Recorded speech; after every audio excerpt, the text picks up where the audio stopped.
and welcome to Irish World of Sport on the 24th of January. It's a Wednesday, middle of the week, and a lot of nasty weather out there.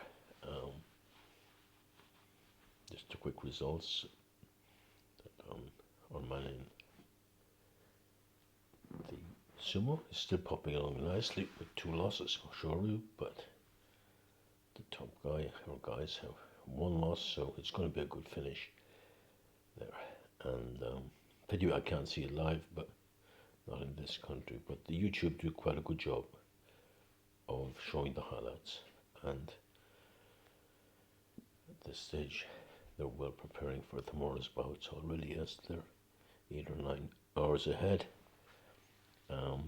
The soccer, tonight, really exciting stuff with Liverpool playing Fulham in the Carabao, whatever, who cares, used to be the League Cup semi-final, which they scraped through, and will now be meeting Chelsea, another London team, in the final. And it was never up to much, the League Cup or the Carabao Cup, I guess. It's nice to get a win, especially, I guess, for someone like Chelsea.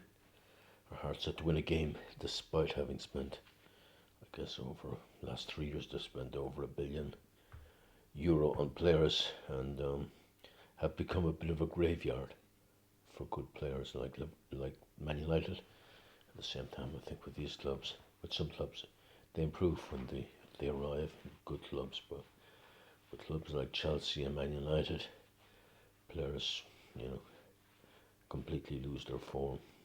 So, yeah, that'll be all fun. And then we've got, of course, the tennis is still flying away, and that weekend we're going to have a couple of good finals. The men's is the only one I really get interested in, and I'm going to try and see it somewhere if I can. But it's just the time. The time difference is so poor. Australia is just such an awkward place, so it means if they're playing it at whatever afternoon, it's basically middle of the night here, so that may not be an option. But if Djokovic gets to the final, I will definitely try and somehow to follow it in any way I can, YouTube or something like that. It's going to be, I think, the way it's looking, the semi-final will be the big one. He's playing Sinner, who's beaten him a couple of times last year. Big, powerful player, tall, powerful player. It's probably a 50-50 game, even given Djokovic's domination in Australia and the fact that Sinner has never even been in a Grand Slam final. But I think, Djokovic is not stupid. He will have a good plan there, but it's not going to be an easy game.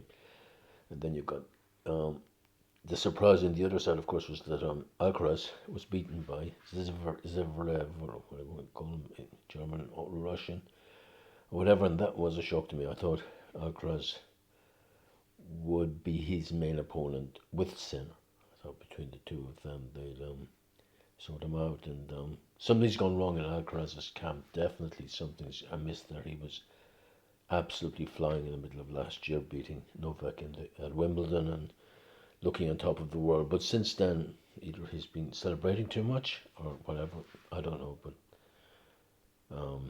definitely not the player he was 6 months ago.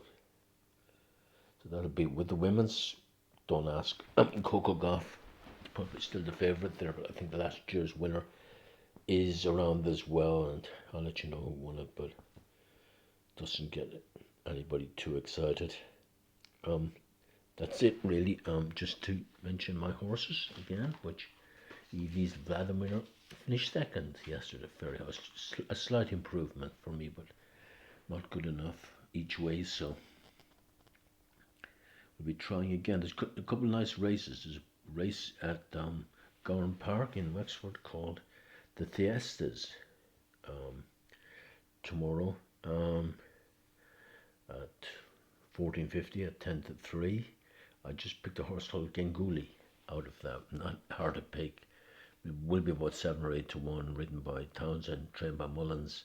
There are a couple of better ones on paper, but if